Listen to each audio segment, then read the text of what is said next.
Hi guys, welcome back to my YouTube channel. আমি শর্মিলা আর আমার YouTube চ্যানেলে তোমাদেরকে অনেক অনেক স্বাগত জানিয়ে আজকে ব্লগটা স্টার্ট করছি। গাইস, আমি আজকে যাব তোমাদের সাথে একটা ছোটোখাটো ব্লগ শেয়ার করতে। প্রথম থেকে বলে দিচ্ছি, অ্যাকচুয়ালি গাইস আজকে আমরা বাজার করতে যাচ্ছি। তো আগের দিন আমরা আমার বিয়ের শাড়ি কেনাকাটা করে এনেছি আমার ফ্যামিলির জন্য, রিলেটিভসের জন্য, কিন্তু আজকে যাব গয়নাগাটিগুলো কিনে আনতে। তো আমি এখন রেডি হয়ে গেছি, মা দিদিবাড়িতে গেছে, দিদি ওরাও যাবে। তো কখনো তো আমি কসমেটিক্স ইউজ করিনি, মেকআপ বক্স কিনে জানি না কীরকম কী খরচা হয় কসমেটিক্সে। তো 20,000 টাকার মতো নিয়ে নিয়েছি। এখন ভগবান জানে পরে কতটা লাগে। মা আছে, তো মা ছোটো ব্যাগ, অনেকটা ছোটো ব্যাগ নিয়েছি। ছোটো ব্যাগে এত পয়সা হচ্ছে না দিয়ে, তাই আমি এ ব্যাগটা নিয়েছি। তো চলো এখন দিদি বাড়ি থেকে যাই। গাইজ, আমি এখন এসেছি আমার দিদি বাড়িতে। দিদি বাড়িতে এসে দিদিকে বলছি রেডি হতে, তো দিদি রেডি হলো আর আমাকে বলছে যে লিপস্টিক করতে। ইচ্ছে করছিল না করতে, তাও করলাম। বলছে তোর দুদিন পরে বিয়ে আর তোকে কুন্ডি লাগছে, তুই বলতো যদি রাস্তা দিয়ে বেরোস এখন সবাই বলবে যে তুই সেভেন এইটে পড়িস। তার জন্য একটু লিপস্টিক করে নিলাম। কানে দেখতে পাচ্ছ, এগুলো আমার মায়ের কানে, আমাকে মা করতে দিয়েছে। আমার চলে যাচ্ছে একটু বড় বড় কানের পর, আর এই বড় বড় কানের পরে সত্যি কথা আমার কানে যা ব্যথা করছে কিন্তু বলার মতো না। আমার বিয়ের উপলক্ষে আমি যাচ্ছি কেনাকাটা করতে, আমার মা তো যাচ্ছে আমার সাথে, তার সাথে আছে আমার দিদি। তো দেখো এখানে দিদিকে দেখা যাচ্ছে, দিদি রেডি হয়েছে। তো আমরা রাতে উঠে গেছি, তো দিদি এখন গাড়িতে যাচ্ছে, আমিও যাবো। আর একটা গাড়িতে 3 জনা হয় না, তার জন্য মাকে অটোতে পাঠিয়ে দেবো। মা এখন অটোতে যাচ্ছে আর দিদি গাড়িতে চেপে পড়েছে, আমিও চেপে পড়ছি। তো দেখো আমরা বেরিয়ে পড়েছি বাড়ি থেকে। 5:30 বাজে। আমরা সবাই গিয়ে এসেছি পারুলিয়া বাজারে, দিয়ে এখনও দোকানে ঢুকিনি। বাবাও আছে, বাবা এক জায়গায় নিমন্ত্রণ দিতে গেছিলো, তো সেখান থেকে এখন পারুলিয়া দেখা হয়েছে। দেখো এখানে হলুদ জামা পরে বাবা দাঁড়িয়ে আছে, আর এই যে দিদি, আর মনে হচ্ছে গাড়ি রাখতে গেছে। মা অটো করে আসছিল, এখনো পর্যন্ত আসেনি, আসছে, তার জন্য আমরা ওয়েট করছি। অনেকক্ষণ দাঁড়িয়ে থাকার পরে মা এসছে। মা আর আমি যাচ্ছি এখন একটা দোকানে খাট দেখতে, জানি না কি পছন্দ হবে কি না, আর যাই তারপরে দেখছি। দেখো খাটের দোকানে এসেছি। খাট, এই যে খাটের ডিজাইন, এটা এক সাইডটা হবে আর নিচে এটা, আর কালার করলে একরকম হবে, পেছনেরটার মতন দেখতে হবে কালার করার পরে। বাজারে এসে এখনো হাঁটাহাঁটি করছি, মনে হচ্ছে মেঘ ধরছে, বৃষ্টি হবে কিনা কে জানে। আমরা এখন ঢুকছি ভবতারিণী।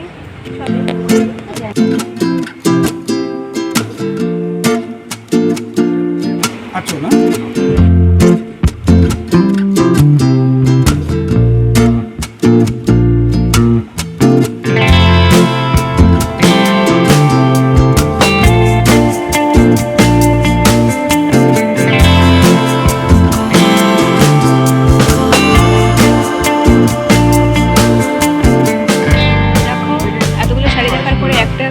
শাড়ি পছন্দ হলো দিদি, কিন্তু হাসিটা নেই মুখে, লজ্জা লজ্জা পাচ্ছে। আলাদা একটা শাড়ি ওখানে আছে না, এটা ঝিকঝাকের মধ্যে আর কি। আমার থেকে তো ভালো লাগছে এই শাড়িটা, দিদি থেকে কীরকম লাগছে জানি না। সেটা পছন্দ করলো একটা, তো এখন কাউন্টারে হচ্ছে দাম দাম করবে, আমি জানি না দাম দাম করতে করবে দিদিরা। এখান থেকে দিদির জন্য একটা শাড়ি কেনা হয়ে গেছে, এখন আমরা কসমেটিক্সের দোকানে যাবো। চলো, আরেকটা শাড়ি কিনবে বলছে, তার জন্য আমরা আরেকটা দোকানে চলে এসেছি। এখন দেখি কী নেবে কি না। লাল ছাড়া অন্য কালার বেনারসি আসছে, দেখো দিদির জন্য। দিদি ওখান থেকে লাল নিয়েছে, এখন অন্য কালার করতে যাচ্ছে। একটা দেখালো, দুটো দেখালো। দেখো এগুলোর দাম 250-300-এর মতনই, বেশ ভালো আছে। এগুলো ভালো হবে না। দেখো এত সুন্দর শাড়িটা আমার খুব পছন্দ হচ্ছে গো। দিদি যে কী শাড়ি কিনতে পারে তোমরা জানো না গাইজ। 8টা বেজে গেছে, ও দিদি দুটো শাড়ি কিনতেই এখনও তো কসমেটিক্সের দোকানে যাইনি। কখন যাব, কখন কি করব আমি কিচ্ছু বুঝতে পারছি না। দেখো উল্টে যাচ্ছে, পাল্টে যাচ্ছে, কি যে হবে আমার দিদির। এখন আমরা চলে এসেছি কাশপিতলের দোকানে।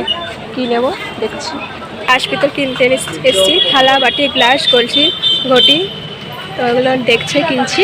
ফাইনালি আমরা চলে এসেছি কসমেটিক্সের দোকানে, তো দেখি কী কী কেনাকাটা করতে পারি। আর কসমেটিক্সের দোকানে এসে 1.5 ঘন্টা হয়ে গেছে, এখনো পর্যন্ত বাজার কমপ্লিট হয়নি। কিনে যাচ্ছি দিদির জন্য এখানে, আবার জন্য এখানে, আর দাদা ভাই দৌড়াদৌড়ি করতে করতে শেষ হয়ে গেছে। কেনাকাটা করে মনে হয় 9টা বেজে গেছে, বাবা মা রাগারাগি করছে, বাবা রাগারাগি চলে যাচ্ছে। এতটা জিনিস কেনাকাটা করছি, করতে হবে না, বাড়ি চলে যাই। অটো নেই, এখন কি করে যাবো জানি না। ফাইনালি আমরা সবার লাস্টে এসেছি একটা জুতোর দোকানে জুতো নেওয়ার জন্য। তো এরকম একটা জুতো দেখছি, জানি না কিরকম লাগছে, নিলাম। আর এটা হচ্ছে আমার হবু বরের জন্য, হবু বরের জুতো না নিতে, তাই একটু পরে দেখছিলাম, পরবো না। তো আমরা জুতো কেনাকাটা করে দোকান থেকে বেরিয়ে যাচ্ছি, অনেক কেনাকাটা হয়েছে তো বেরোলাম। তো এরপরে আমরা রাস্তায় দাঁড়িয়ে আছি, মাঝ রাস্তায়, মানে এটা হচ্ছে বরগাছিতে। আর আমার দিদি জাইম্বু একটা দোকানে ঢুকেছে, এখানে থেকে চাউমিন নেবে। তো রাস্তায় তার জন্য দাঁড়িয়ে দাঁড়িয়ে ওয়েট করছি। তো জানি না কতক্ষণ লাগবে, মনে তো হচ্ছে অনেক টাইম লাগবে। তো এই যে এখানে দাঁড়িয়ে দাঁড়িয়ে পাহারা দিচ্ছি আমি ব্যাগগুলো, দিদি সামনে দাঁড়িয়ে আছে আর আমিও এখানে দাঁড়িয়ে আছি। আর দেখো প্রচণ্ড রাত হয়ে গেছে, হ্যাঁ অনেক চাঁদ উঠে গেছে। ও বাবা, এরপরে দেখি রাত হয়ে যায় 9:30 বেজে গেছে, দিদির এখন আসছে না। দিদি গিয়ে ওইখানে বসে আছে, আমি রাস্তায় একে একে বসে বসে বগর বগর করছি। আর কাকুটা তো কত তাড়াতাড়ি করছে, কি জানি না কী রান্না করছে।